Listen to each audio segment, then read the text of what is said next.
अभिनंदन आपका इतिहास की दुनिया में गांधी दर्शन की चर्चा कर रहे हैं। हमारी चर्चा के केंद्र में है गांधी जी का न्यासिता सिद्धांत या गांधी जी का न्यासधारिता सिद्धांत। इसे हम थ्योरी ऑफ ट्रस्टीशिप भी कहते हैं। गांधी जी ने यह सिद्धांत क्यों दिया? मित्रों, आप जानते हैं कि गांधी जी एक राजनेता के साथ साथ एक विचारक भी थे, चिंतक भी थे। गांधी दर्शन के अध्ययन के अंतर्गत हम उनके विचारक व्यक्तित्व का अध्ययन करते हैं। एक चिंतक के रूप में वे कहाँ खड़े हैं, वे क्या सोचते हैं और क्या संदेश देना चाहते हैं इस समाज को, यह हम गांधी दर्शन के अंतर्गत पढ़ते हैं। एक विचारक के नाते, एक चिंतक के नाते, एक राजनीति के क्षेत्र में काम करने वाले व्यक्ति के नाते गांधी जी ने इस समाज को करीब से देखा। उन्होंने देखा कि इस समाज में अमीर और गरीब के बीच की खाई बहुत गहरी और बहुत चौड़ी है। हम जानते हैं मित्रों कि जब से इस मानव समाज की रचना हुई है, तब से ही इस समाज में रहने वाले लोगों के बीच विभेद भी उत्पन्न हो गया है। यह विभेद राजनीतिक हो सकता है, यह विभेद सामाजिक हो सकता है, यह विभेद आर्थिक हो सकता है। गांधी जी ने समाज में देखे जा रहे सभी विभेदों पर अपनी राय दी है। वे कहते हैं कि जब समाज में आर्थिक असमानता होगी तो निश्चित रूप से समाज का एक वर्ग पराधीन होगा। गरीब व्यक्ति अमीर व्यक्ति के अधीन होगा। गरीब व्यक्ति के जीवन पर अमीर व्यक्ति की महत्वाकांक्षाओं का नियंत्रण होगा। तो उन्होंने एक ही बात कही कि आर्थिक समानता अहिंसक समानता की सर्व कुंजी है, मास्टर की है। यानी आपको इस दुनिया में यदि अहिंसक स्वाधीनता उत्पन्न करनी है तो आपको इस दुनिया में आर्थिक समानता स्थापित करनी होगी। आर्थिक समानता के क्षेत्र में काम करने का मतलब है कि पूंजी और श्रम के बीच में जो अंतहीन संघर्ष चल रहा है, उस संघर्ष को समाप्त कर देना। यह कैसे हो सकता है? यह कैसे हो सकता है कि वे मुट्ठी भर लोग जिनके हाथ में इस दुनिया की पूंजी का, इस दुनिया की संपत्ति का एक बहुत बड़ा भाग रहता है, वे लोग अपने नियंत्रण से इस दुनिया की पूंजी को, इस दुनिया की संपत्ति को कैसे छोड़ देंगे? दूसरी तरफ वे लोग जो अभाव में जीते हैं, जिनके पास अपनी आवश्यकताओं को पूरा करने के साधन ही नहीं है, क्या वे लोग हमेशा उन लोगों की तरफ एक याचक दृष्टि से देखते रहेंगे जिनके पास इस दुनिया की 90% से ज्यादा पूंजी केंद्रीभूत हो गई है? तो गांधी जी का यह कहना था कि उन मुट्ठी भर धनवानों के स्तर को नीचा करना पड़ेगा जिनके हाथ में राष्ट्र की अधिकांश संपदा केंद्रित है, और दूसरी तरफ उन लोगों के स्तर को ऊंचा उठाना पड़ेगा जिन लोगों को पेट भर भोजन नहीं मिलता। उनका कहना था कि जब तक धनवानों और लाखों करोड़ों भूखे लोगों के बीच की खाई नहीं पाटी जाएगी, तब तक राजनीति के क्षेत्र में अहिंसक सरकार की स्थापना नहीं हो सकती। यदि हम एक अहिंसक सरकार की कल्पना करते हैं, अहिंसक सरकार का मतलब यह हुआ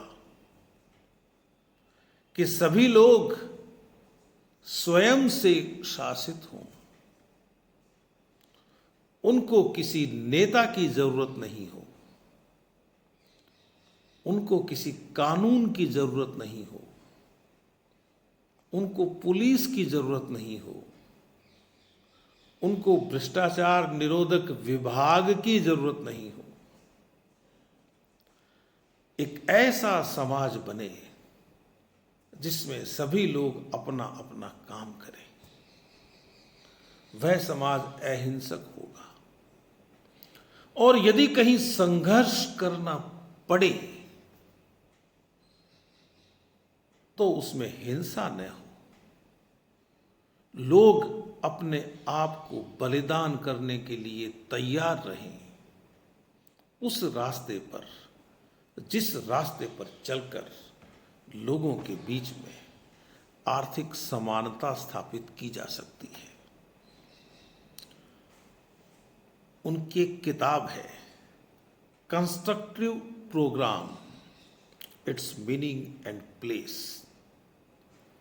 वे कौन सा कंस्ट्रक्टिव प्लान देना चाहते हैं, वे कौन सी रचनात्मक योजना देना चाहते हैं, इसका क्या अर्थ है, इसका क्या स्थान है समाज में, यह जब गांधी जी से पूछा गया तो उन्होंने कहा कि मैं यह मानता हूं कि देश के धनी लोगों के हाथ में जितनी शक्ति है, उतनी ही शक्ति उन लोगों के हाथ में आनी चाहिए जो आज की तारीख में निर्धन कहलाते हैं। गांधी जी का मतलब यह है कहने का कि कोई निर्धन हो ही नहीं, सभी धनी हो, सभी संपन्न हो, सभी सुखी हो। और यदि गरीब हो तो सभी हो, कुछ लोग ही गरीब क्यों हो या कुछ लोग ही धनी क्यों हो, ये गांधी जी का सोचना था। उन्होंने लिखा इस किताब में खास तौर से कि यदि धनवान अपनी दौलत का स्वेच्छा से त्याग कर दें, केवल दौलत का नहीं, दौलत के माध्यम से वे जो शक्ति प्राप्त कर रहे हैं उस शक्ति का भी वे त्याग कर दें और मन से कर दें। मन से धनवान लोग अपनी संपत्ति और अपनी शक्ति का त्याग कर दें और उन लोगों के हित में कर दें जो धनवान नहीं है और जिनके पास धनवान न होने के कारण कोई शक्ति नहीं है। तब तो इस देश का कल्याण हो सकता है। अमीर और गरीब इस देश की पूंजी पर, इस देश के संसाधनों पर समान अधिकार रखें, वे बराबरी के साझीदार हों, तब इस देश का कल्याण होगा। नहीं तो यह तय है कि एक दिन हिंसक और रक्त रंजित क्रांति होगी और उसके परिणाम अच्छे नहीं होंगे, क्योंकि वह हिंसा पर आधारित होगी। तो मित्रों, लोगों ने गांधी जी से कहा कि ये आप जो कह रहे हैं कि धनी लोग अपनी मर्जी से अपना धन छोड़ देंगे, अपनी ताकत छोड़ देंगे, आप कल्पना के वशीभूत होकर कह रहे हैं। यह कोरा आदर्श है, यह लागू नहीं किया जा सकता। तो मैं हमेशा कहता हूं कि गांधी जी का यह सोचना था कि आप किसी आदर्श की दिशा में आगे तो बढ़ो, जितना शुभ आपको प्राप्त हो जाए उतना ही ठीक। आपके बाद में आने वाले लोग आपसे आगे जाएंगे और उनके बाद में आने वाले लोग उनसे आगे जाएंगे और एक दिन हम अहिंसक समाज बनाने का लक्ष्य पूरा कर लेंगे। इस बात का कोई मतलब नहीं है कि यह कोशिश करते करते आपकी तो उम्र निकल जाएगी, आप तो वह अहिंसक समाज देखने के लिए जिंदा नहीं रहेंगे। तो गांधी जी का यह कहना था कि नष्ट होगा तो आपका शरीर होगा, आपकी चेतना बरकरार रहेगी, वह अगली पीढ़ी तक जाएगी। आपका संदेश बना रहेगा, वह संदेश अगली पीढ़ी तक जाएगा और उससे अगली पीढ़ी में जाएगा। और निश्चित रूप से यह दुनिया एक दिन अहिंसक हो जाएगी।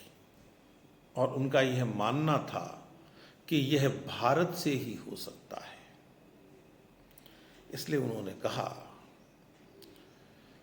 कि मैं अपने न्यासधारिता के सिद्धांत पर दृढ़ हूं। मैं यह मानता हूं कि धनवानों का हृदय परिवर्तन हो सकता है, धनवानों के दिल पिघल सकते हैं और जब उनके दिल पिघल जाएंगे तो वे गरीबों के जैसे हो जाएंगे और गरीब धनवानों के जैसे हो जाएंगे।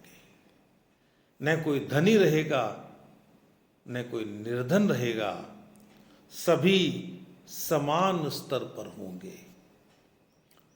हां, इसे प्राप्त करना कठिन है। मेरे न्यासधारिता के सिद्धांत के अनुसार लक्ष्य प्राप्ति बहुत कठिन है, लेकिन मैं इस दिशा में काम करना नहीं छोड़ूंगा, क्योंकि मुझे उम्मीद है कि मेरे बाद इस काम को बढ़ाया जाएगा। उन्होंने कहा कि यदि हम इस दिशा में लगातार काम करेंगे तो कुछ लोग अवश्य आपके साथ हो जाएंगे।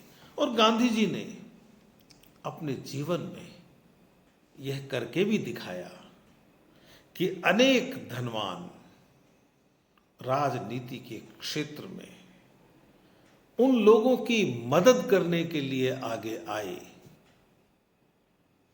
जो आर्थिक आधार पर समान समाज की कल्पना करते हैं। अपना धन दिया है लोगों ने। राष्ट्रीय आंदोलन में भी अनेक पूंजीपतियों ने गांधी जी के आह्वान पर, गांधी जी के व्यक्तित्व से प्रभावित होकर काम किया है लोगों ने। तो गांधी जी का यह कहना था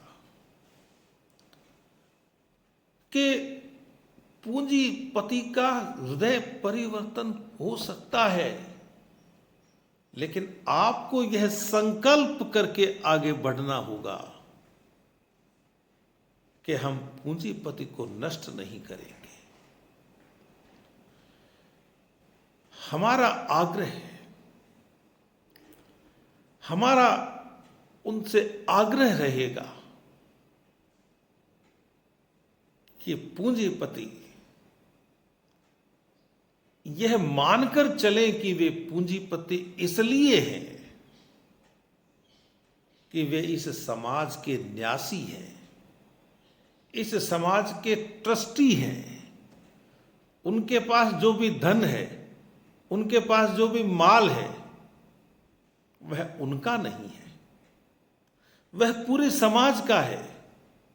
और उनके पास तो इसको संभालने का काम आया हुआ है। यह गांधी जी ने कहा। उन्होंने कहा कि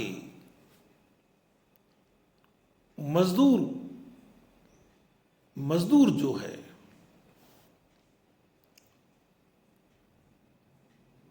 वह नहीं होगा तो पूंजीपति भी नहीं होगा। और जब मजदूर नहीं होगा और पूंजीपति भी नहीं होगा तो इस समाज की व्यवस्था चलेगी कैसे? उत्पादन और उपभोग, इसका संतुलन कैसे बना रहेगा? इसलिए उनका कहना था कि पूंजीपति श्रमिक को कमजोर न समझे। यदि वह श्रम करना छोड़ देगा तो आप रहेंगे ही नहीं। यदि मजदूर नहीं रहेगा तो पूंजीपति भी नहीं रहेगा। इसके लिए पूंजीपति को यह देखना चाहिए कि वह मजदूर को बचाए, मजदूर की रक्षा करे, उसका हित चिंतन करे।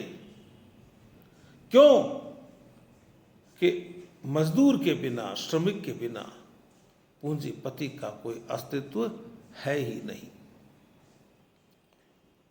यदि उसके पास धन एक शक्ति के रूप में है, यदि वह मानता है कि धन मेरी ताकत है, तो यह ताकत दूसरों को नष्ट करने के लिए नहीं है, दूसरों को दुख देने के लिए नहीं है, निर्धनों को सताने के लिए नहीं है। इसलिए नहीं है कि श्रमिकों का जीवन स्तर गिरा रहे और आपका उठा रहे। उन्होंने कहा